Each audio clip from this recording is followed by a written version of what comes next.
But speaking of driving, I want to move on to what's driving the economy, and that's Taylor Swift, Barbie, and Beyonce, okay? We're in this Goldilocks economy right now. We're not too hot, not too cold. But post-COVID, we've seen this surge of people wanting to dive into experiences, live events. On top of that, we have a work-from-home situation, which makes it a lot easier to travel. So Axios is out with this new report citing Moody's about how people are traveling more to concerts, justifying that. I'll work from my hotel on Friday. I'll go to the Taylor Swift concert here. I'll go over here. It's booming local economies.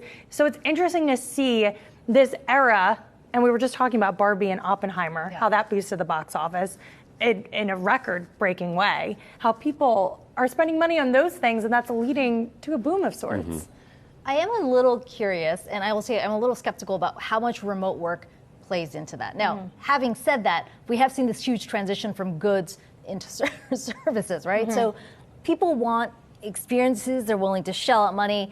And with Taylor Swift specifically, I thought it was interesting that the Federal Reserve President, Philly Fed President, made a mention of the bookings with hotels seeing the highest post-pandemic, and specifically cited Taylor Swift fans coming into town. And what we're seeing is that people are taking advantage of the excitement. Same thing with Barbie. Yes, they have big sponsorships in place, but they also, your local theater, you're talking about, there are people, there are businesses who are trying to jump onto that because consumers are willing to shell out the money.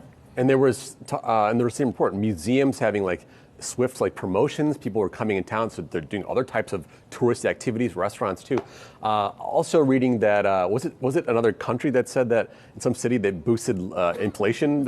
Sweden, I think, for Beyonce tickets potentially. I wanted to ask you about this one thing in particular. So the New York Times had an opinion piece talking about how women are craving positive women-forward content that embraces femininity too. The writer wrote something to the lines of, the obvious lesson from the gargantuan success of both Barbie and the Eras Tour is that there's a huge underserved market for entertainment that takes the feelings of girls and women seriously. Do you guys agree with that?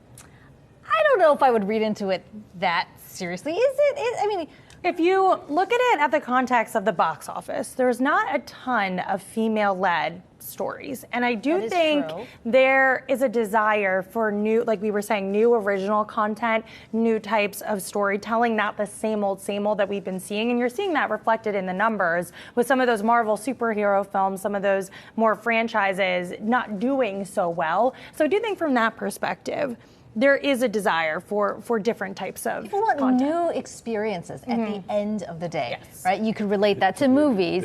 Oh, here we go. See, oh my God, he's ready for that. All right, let's just move on to the next story.